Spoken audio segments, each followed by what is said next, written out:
इतनी hate speech हो रही है कि पिछले 12 साल में नरेंद्र मोदी के शासनकाल में देश के किसी कोने में खुल्लम खुल्ला इतनी हेट स्पीच आज तक मैंने नहीं देखी। और वो कह रहे हैं कि इस बार ईद पर हम खून की होली खेलेंगे। तो इस बार ना ईद बनेगी, ना ईद में नमाज होगी, ना रोजे पढ़ने देंगे, और चाहे खून की होली खेलनी पड़े, पर होली जरूर खेलेंगे ईद में। सोशल मीडिया पे कुछ असामाजिक तत्व जो है वो धमकी दे रहे हैं ईद आदि को लेकर के, क्या एक्शन आप चाहते हैं? हमेशा से आपकी क्या अपेक्षा है? आपके नाक के नीचे आपके रेजिडेंस, आपके ऑफिस के 2-4-5 दूर मतलब कट करने की बात हो रही है और आप लोग खामोशी से सुन रहे हैं। ऑन कैमरा तो दूर की बात है, ऑफ द कैमरा भी उनके परिवार के किसी लोगों से मिलने की इजाज़त नहीं। उस घर तक आप पहुंच नहीं सकते, उसकी कोई तस्वीर नहीं ले सकते। लेकिन वहां पर जो भगवा संगठन है उन्हें वहां पर रैलियां और मार्च और धरना करने की इजाज़त है। जिस बैरिकेड से गुजरकर आप नहीं जा सकते, मैं नहीं जा सकती, उसमें इस देश के तमाम भगवा गुंडों को जाने की इजाज़त है कि वो जा सकते हैं। लेकिन पुलिस जो होने दे रही है वो ये है कि, और वो ये कह सकती है कि हम लोगों को अपनी भड़ास निकालने दे रहे हैं, लेकिन ये गलत है। आप वो भड़ास निकालना नहीं है बल्कि वो हिंसा और घृणा का प्रचार है। क्या ये हिंदुओं और मुसलमानों की बीच लड़ाई हो रही थी? इस सवाल पर हम लोगों को विचार करना चाहिए। तो ये वो शहर है जिसकी अब ये बदकिस्मत इतिहास 1984 से शुरू होकर 2020 और 2026 में अब आ गया है। क्या आप इतना खतरा देख रहे हैं या आपको लगता है कि ये टल जाएगा? ये तो हिंसा करने वालों के इरादे पर है। अगर वो इतना ही चाहते हैं कि इतना करके रह जाएं, जिसकी इजाज़त उनको दी जा रही है, तो रह जाएंगे। कि आज दिल्ली की सड़कों पर जुलूस निकालते हुए लोग दिखते हैं कि साहब खूनी ईद होगी, मुसलमानों का सफाया कर दिया जाएगा, और दिल्ली पुलिस चुपचाप मूक दर्शक बनकर बैठी है। भाई किस चीज का इंतजार कर रहे हो? 2020 जैसा माहौल चाहते हो? फिर से दंगे हो? क्या चाहते हो आप? नमस्कार, द वायर में आपका स्वागत है। मैं हूं आरफा खानम शेरवानी। ईद से 48 घंटे पहले ये कार्यक्रम आप देख रहे हैं। ये खुशी के तौर पे ये कार्यक्रम आपके सामने पेश नहीं कर रही हूं। मैं ईद की एडवांस शुभकामनाएं देने के लिए ये कार्यक्रम आपके सामने नहीं लेकर आ रही हूं। ये बताने के लिए ये कार्यक्रम आपके सामने पेश कर रही हूं कि दिल्ली में, देश की राजधानी में एक इलाका है उत्तम नगर। पिछले 10 दिनों में आपने 1000 बार इस इलाके का नाम सुना होगा। मैं आपको ये बता रही हूँ कि उत्तम नगर में रहने वाले मुसलमान अपने ही देश में इस वक्त इतने परेशान हैं कि ईद से पहले ज़्यादातर लोग अपना घर छोड़कर जा रहे हैं। घर को छोड़कर जाने की सबसे बड़ी वजह यह है कि वहाँ जो नफरती लोग हैं, जो हमारे देश में सबसे ताकतवर इस वक्त जो लोग हैं, जिनको हमने जिम्मा दिया है इस देश को चलाने का, उनके ज़रिए समर्थित जो लोग हैं, वहाँ वो डेरा लगाए हुए हैं और वो कह रहे हैं कि इस बार ईद पर हम खून की होली खेलेंगे। इस तरह के शब्द मुझे कहने पड़ रहे हैं आपके सामने, और कहा जा रहा है कि बकरे नहीं कटेंगे, कुछ और कटेगा। आप समझ लीजिए मैं क्या कहने की कोशिश कर रही हूँ। अपने मुंह से ये शब्द मैं कहना नहीं चाहती हूँ। जगह जगह दीवारों पर पोस्टर्स लग चुके हैं। इतनी हेट स्पीच हो रही है कि पिछले 12 साल में नरेंद्र मोदी के शासनकाल में देश के किसी कोने में खुल्लम खुल्ला इतनी हेट स्पीच आज तक मैंने नहीं देखी। बहुत जगह पर दंगे हुए हैं, सांप्रदायिक दंगे, बहुत जगह पर पुलिस एक्शन हुआ है, लेकिन इस तरह से देश की राजधानी में 10 दिन से जिस तरह से हिंसा और नफरत का ये खुला खेल, फर्काबादी हो रहा है। देश के होम मिनिस्टर यहीं बैठते हैं, आप सोचिए, प्राइम मिनिस्टर यहीं रहते हैं, पूरा कैबिनेट नरेंद्र मोदी का यहीं पर है। इसके अलावा देश के सबसे अहम लोग, सुप्रीम कोर्ट ऑफ इंडिया इसी शहर में है, सब कुछ इस शहर में है। उसी शहर में एक तबका है मुसलमानों का जो बहुत परेशान है, रो रहा है और अपना घर छोड़कर जा रहा है। इस तरह के बयान मैं आपको सुनाना चाहती हूँ। इन बयानों को सुनकर आप बताइए, अगर ये बयान आपके खिलाफ होते तो क्या आप अपना घर छोड़कर नहीं जाते? हम चाहते हैं इस बार इनकी ईद नहीं मनने देंगे। जिस दिन इस बेटे का शोक सभा होगा उसी दिन ईद। अब की बार सब मिलके जो अधूरी होली रहेगी वो ईद पे खेलेंगे, पर चाहे खून की होली खेलनी पड़े, पर होली जरूर खेलेंगे ईद। मैं माफ़ी चाहती हूँ आपसे कि इस तरह के हिंसक बयानों को मैं आप तक लेकर आ रही हूँ, सुनवा रही हूँ, लेकिन आसमान अगर नीला है तो मैं नीला ही कहूँगी, गुलाबी कैसे कहूँ? इस पूरे मुद्दे को किस तरह से देखा जाए, मुद्दा हाई कोर्ट में भी पहुँच चुका है और इस मुद्दे पर दिल्ली हाई कोर्ट ने यह भी कहा है कि उस मामले को सुनने को तैयार है। लेकिन कोर्ट क्या कुछ कर सकता है? सरकार को क्या करना चाहिए? सिविल सोसाइटी क्या कर रही है? क्या इन्हीं मुसलमानों को हम सिसकते हुए, बिलकते हुए, डरते हुए, परेशान होते हुए छोड़ दें? क्योंकि इनका मुकद्दर यही है। नरेंद्र मोदी प्रधानमंत्री हैं देश के, अमित शाह गृह मंत्री हैं, तो यही इनका मुकद्दर होगा। साथियों, जब भी कोई त्योहार आता है इस देश में, वो होली हो, ईद हो, क्रिसमस हो, हनुमान जयंती हो, रामनवमी हो, हम सब चाहते हैं कि हम खुशी से उसको मनाएं, दोस्तों के साथ, परिवार के साथ, और समाज में भी हम खुशियां बांटें। यही त्योहारों का मकसद होता था। लेकिन पिछले 10-12 सालों में एक ऐसा माहौल बनाया जा रहा है जिसमें हनुमान जयंती हो तो साहब मस्जिद के बाहर नाचना है, बड़ा बड़ा डीजे बजा बजा के सताना है लोगों को। क्रिसमस हो तो चर्च में जाकर उत्पात मचाना है, तोड़फोड़ करनी है। ऐसा लगता है जैसे एक एंट्रेंस टेस्ट चल रहा है भाजपा का। जो जितनी हेट स्पीच इस्तेमाल करेगा, टोपी दाढ़ी वालों को सताएगा, लिंच करेगा, घटिया नारे लगाएगा, नफरती भाषा में बात करेगा, वो बीजेपी में उतना ही आगे बढ़ेगा। अभी कुछ दिन पहले होली थी, दिल्ली के उत्तम नगर में 2 लोगों में झगड़ा हुआ, तरुण नाम के व्यक्ति की हत्या हो गई, वो मर गया। उसके बाद आरएसएस और बीजेपी ने इस पूरे वाकये को इतना उग्र कर दिया, इतना सांप्रदायिक कर दिया कि आज दिल्ली की सड़कों पर जुलूस निकालते हुए लोग दिखते हैं कि साहब खूनी ईद होगी, मुसलमानों का सफाया कर दिया जाएगा, और दिल्ली पुलिस चुपचाप मूक दर्शक बनकर बैठी है। भाई किस चीज का इंतजार कर रहे हो? 2020 जैसा माहौल चाहते हो? फिर से दंगे हो? क्या चाहते हो आप? हमारे साथ इस वक्त अपूर्वानंद जी मौजूद हैं। अपूर्वानंद जी, बहुत ही दुर्भाग्यपूर्ण वो घटना हुई जो 25-26 साल का जो लड़का था उसकी हत्या कर दी गई, और ऐसा नहीं होना चाहिए था। लेकिन हम ये भी जानते हैं कि इस मामले में 22 लोगों को नामजद किया गया था, 16 उसमें गिरफ्तार हैं, जिसमें महिलाएं भी हैं 3 और इसके अलावा नाबालिग भी हैं। तो यानी अदालत अपना काम कर रही है, गवाहों और सबूतों की बुनियाद पर तय होगा कि किसने हत्या की है और उसको सज़ा होनी चाहिए। अभी जो आप देख रहे हैं अपनी स्क्रीन पर, उसे आप क्या देख रहे हैं? पुलिस ने अपना काम किया, ये आप कह सकते हैं, क्योंकि उसने गिरफ्तारियां कर ली हैं। कुछ ज़्यादा ही किया, क्योंकि मारपीट दोनों तरफ से हुई थी, और जो जिनकी गिरफ्तारियां हुई हैं इत्तेफाक से वो मुसलमान परिवार है, हिंदू परिवार भी हो सकता था, क्योंकि लोगों में झगड़े होते हैं और झगड़ा करने वाले 2 पक्ष होते हैं, और वो किसी भी धर्म के हो सकते हैं। ये बिल्कुल इत्तेफाक है कि यहाँ एक पक्ष को मुसलमान पक्ष कहा जा रहा है, एक पक्ष को हिंदू पक्ष कहा जा रहा है। जब मारपीट दोनों में हुई तो दोनों ने ही मारपीट की, दूसरी तरफ कोई कार्रवाई नहीं हुई है, क्यों? हालांकि जो मुसलमान परिवार है उसके लोग भी ज़ख्मी हैं, आधे दर्जन लोग ज़ख्मी हैं और आधे दर्जन लोग ज़ख्मी हैं अस्पताल ये, हाँ पुलिस तो, लेकिन दूसरी तरफ से कोई गिरफ्तारी नहीं है, कुछ भी नहीं है।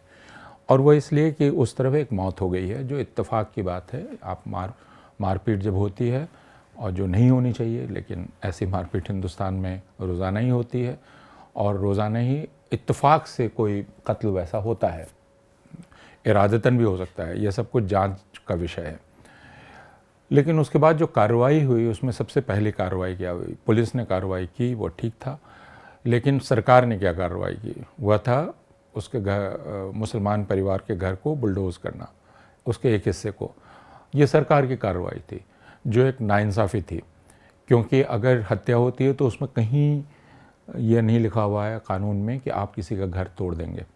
इस पर बार बार पिछले 10 साल में बात हुई है। यानी अदालत अगर उसको दोषी भी करार दे देती तब भी घर नहीं तोड़ सकते तो भी थे। नहीं, और अदालत कह चुकी है, ख़ासकर बुलडोजिंग के मामले में अदालत के कुछ निर्देश हैं, वो निर्देश ममानियत के हैं, मनाही के हैं, आप ये नहीं कर सकते।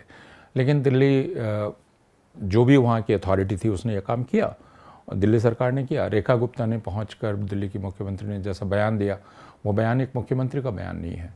इस तरह की घटना जब होती है तो मुख्यमंत्री का काम होता है शांति बहाल करना, लेकिन मुख्यमंत्री ने जो किया वो शांति बहाल करने की बात नहीं थी, वो एक पक्षपातपूर्ण रवैया था। तो जो कार्रवाई पुलिस की ओर से हुई वो तो मैं समझ सकता हूँ। पुलिस कई बार ऐसा करती है, जब मारपीट होती है तो FIR और काउंटर FIR दोनों करवा लेती है, और दोनों तरफ के लोगों को जेल में डाल देती है। लेकिन यहाँ तो ऐसा नहीं है, यहाँ आपने एक तरफ के आदमी को जेल में डाला है, यानी आप एक तरफ के लोगों को संतुष्ट करना चाहते हैं। अब ये एक तरफ क्या है? क्या तरुण खटीक सारे हिंदुओं का प्रतिनिधि है? क्या वो हिंदुओं की तरफ से तरुण खटीक के परिवार लड़ रहे थे? क्या जो दूसरा परिवार है जो इत्तेफाक से मुसलमान है वो सारे मुसलमानों का प्रतिनिधि है? और क्या ये हिंदुओं और मुसलमानों के बीच लड़ाई हो रही थी? इस सवाल पर हम लोगों को विचार करना चाहिए। और दूसरे कि क्या राज्य ने यह तय कर लिया कि तुम्हारी हिम्मत कैसे हुई लड़ने की, इसलिए मैं तुम्हारा घर गिरा दूंगी? क्या राज्य ने यह तय किया? तो सबसे पहले जो सांप्रदायिक कार्रवाई हुई वो राज्य की तरफ से हुई, राज्य की मशीनरी की तरफ से हुई, जिसने घर गिराया।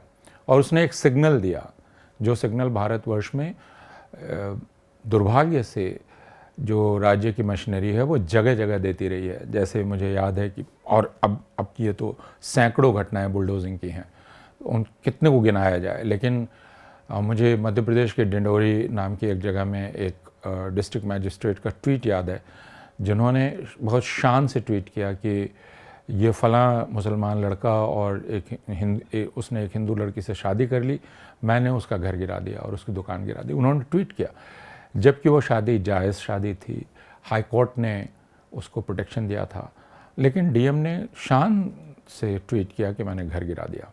तो ये कम्युनल एक्शन, ये स्टेट का कम्युनल एक्शन है। अपूर्वा जी, मैं 2 दिन पहले वहाँ गई थी उत्तम नगर, और मैंने दोनों तरफ के लोगों से बातचीत की। आप यकीन जानिए कि ये बहुत एक अपने आप में एक सोशियोलॉजिकल स्टडी होगा कि देश की राजधानी दिल्ली में, जो इतना बड़ा शहर है कि दुनिया के कई देश उस शहर से छोटे हैं, वहाँ पर किस तरह से छावनी में तब्दील कर दिया गया है। मुझे ऐसा लगा जब मैं वहाँ पहुँची कि कुछ ही युद्ध क्षेत्र में मैं आ गई हूँ। जितनी बैरिकेडिंग है, आप समझिए कि ऑन कैमरा तो दूर की बात है, ऑफ द कैमरा भी उनके परिवार के किसी लोगों से मिलने की इजाज़त नहीं, उस घर तक आप पहुँच नहीं सकते, उसकी कोई तस्वीर नहीं ले सकते, लेकिन पत्रकार नहीं ले सकते।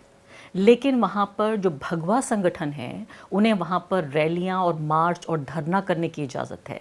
जिस बैरिकेड से गुजरकर आप नहीं जा सकते, मैं नहीं जा सकती, उसमें इस देश के तमाम भगवा गुंडों को जाने की इजाज़त है कि वो जा सकते हैं। तो जिस सांप्रदायिक नीति का आप जिक्र कर रहे हैं, वो वहाँ पर साफ तौर पर दिख रही है।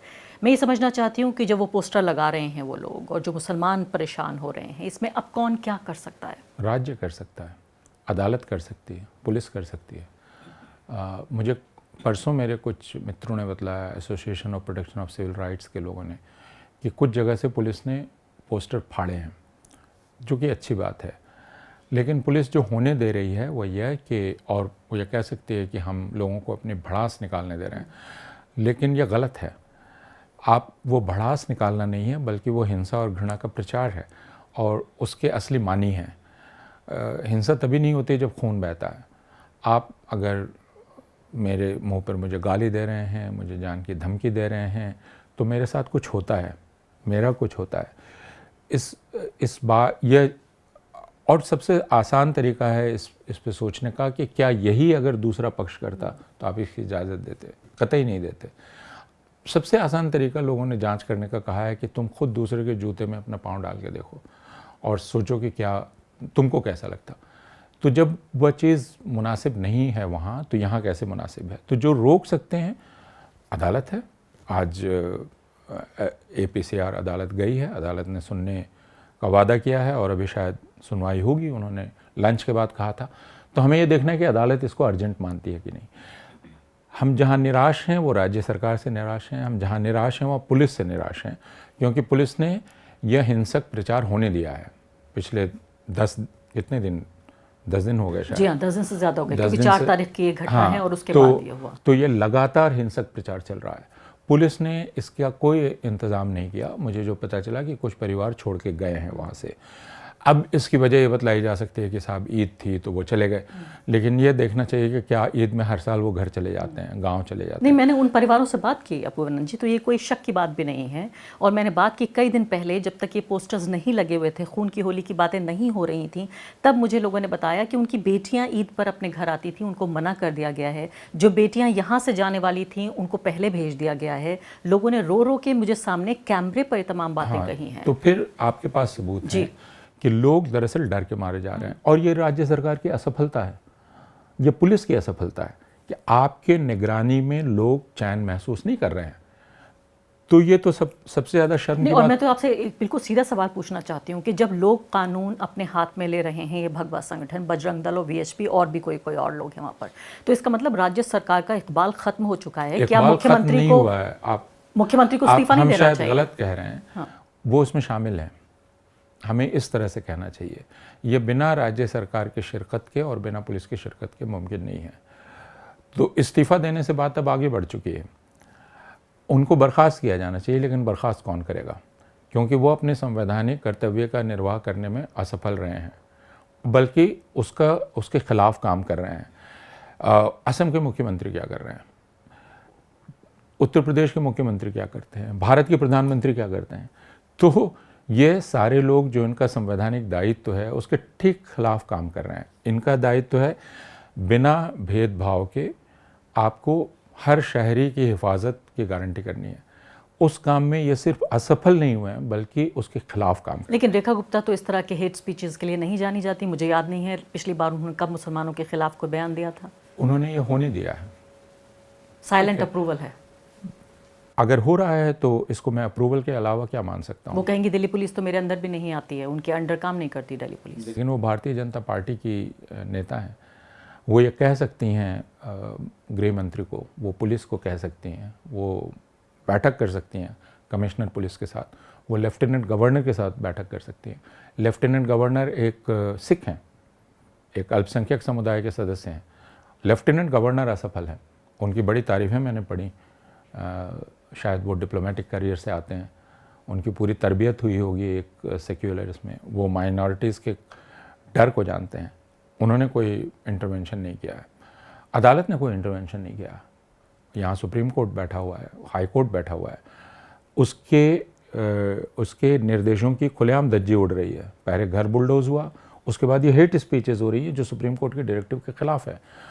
सुप्रीम कोर्ट को अब तक सो मोटो कॉग्निजेंस लेना चाहिए था, हाई कोर्ट को लेना चाहिए था, दोनों ने नहीं लिया है। सुप्रीम कोर्ट को इस पर सुप्रीम कोर्ट का खून खौल गया कि एक किताब में, एक चैप्टर स्कूली किताब में उसमें भ्रष्टाचार के बारे में था और पढ़ने की इजाज़त मैं उसकी टिप्पणी नहीं करना चाहूँगा। लेकिन सुप्रीम कोर्ट को इससे कोई परेशानी नहीं है कि उसके नाक के नीचे इस देश के एक तबके को लगातार आतंकित किया जा रहा है, उसके निर्देश की धज्जी उड़ाई जा रही। सुप्रीम कोर्ट को अपने इकबाल की कोई चिंता नहीं है। अब आखिरी सवाल आपसे कि ये वही शहर है जहां अब से 5 साल पहले, 6 साल पहले दंगे हुए हैं और वो पैल्पेबल टेंशन, इतने सारे लोग ट्विटर पे कह रहे थे कि हम बिल्कुल वही महसूस कर रहे हैं। इत्तेफाक से वो बदकिस्मत मुस्लिम नामों वाले लोग थे जो कह रहे थे कि हमें वैसा ही खौफ लग रहा है जैसा दिल्ली दंगों से पहले, जो एक आबो हवा में एक जहर था और एक स्ट्रेस था, एक टेंशन थी, हम अपनी स्किन पर महसूस कर रहे हैं। तो ये वो शहर है जिसकी अब ये बदकिस्मत इतिहास 1984 से शुरू होकर 2020 और 2026 में अब आ गया है। क्या आप इतना ख़तरा देख रहे हैं या आपको लगता है कि ये टल जाएगा? मैं नहीं जानता, ये तो हिंसा करने वालों के इरादे पर है। अगर वो इतना ही चाहते हैं कि इतना करके रह जाएं, जिसकी इजाज़त उनको दी जा रही है, तो वो रह जाएंगे। क्या ये एक तरह का समझौता है कि यही करना है? मैं नहीं जानता, मेरे पास कोई इसका प्रमाण नहीं है। क्या यह उस दिन किसी हिंसा में परिणत हो जाएगा? ये भी हम नहीं कह सकते, जिसको पुलिस ये कह के टालेगी कि यह स्पॉन्टेनियस था। जैसे आपको 2020 का याद होगा, जो पहला बयान दिया था गृह मंत्री ने, उन्होंने दिया था कि जो हिंसा हुई वो एक स्पॉन्टेनियस रिएक्शन था, जिसका इम्प्लीकेशन ये था कि वो हिंसा दरअसल हिंदुत्ववादियों ने की है। उसके उन्होंने बाद में बदला अपना बयान और सबने बदला, स्पॉन्टेनियस था।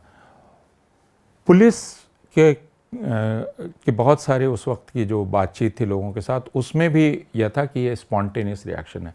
तो क्या आप इसको एक बिलेटेड स्पॉन्टेनियस रिएक्शन कहेंगे, जो तरुण की हत्या का स्पॉन्टेनियस रिएक्शन था, और फिर लेजिटिमाइज कर देंगे? लेकिन यह पूरी तैयारी हो रही है। मेरा कहना यह है कि मामला एक एक्चुअल फिजिकल ब्लड लेटिंग का नहीं है। उसके पहले जो हो रहा है वो पूरा वायलेंस है। उसके पहले जो हो रहा है वह यह है कि लोग पलायन कर रहे हैं, और यह राज्य सरकार की जो संवैधानिक ड्यूटी है, पुलिस की जो संवैधानिक ड्यूटी है, अदालत का जो काम है, वो उन तीनों का न सिर्फ नज़रअंदाज करना है, बल्कि एक तरह से इसमें कॉम्प्लिसिटी है। बहुत बहुत शुक्रिया अबूरन जी आपका इस बातचीत के लिए। तो उम्मीद हम यही करते हैं, हम बातचीत ज़रूर कर रहे हैं, क्योंकि ख़तरे से आगाह करना, महसूस करते हुए ख़तरे को ना बताना, ये तो हमारी ज़िम्मेदारी है कि आपको बताना चाहिए, इसलिए हम आपको ये बता रहे हैं। लेकिन उम्मीद ये करते हैं कि अब से 48 घंटे बाद सब कुछ शांति से निपट जाए। और जैसे अबूरन जी कह रहे हैं कि हो सकता है एक लिमिटेड इजाज़त दी है, ऐसा नहीं है कि वो इजाज़त ठीक है, लेकिन उम्मीद हम ये करते हैं कि ये सब कुछ हिंसा में तब्दील ना हो। बहुत बहुत शुक्रिया। द वायर के और वीडियोस देखने के लिए सब्सक्राइब करें और बेल आइकन पर क्लिक करें। स्वतंत्र पत्रकारिता की आर्थिक मदद करने के लिए डिस्क्रिप्शन में दिए गए लिंक पर जाएं और अपनी राशि चुनें।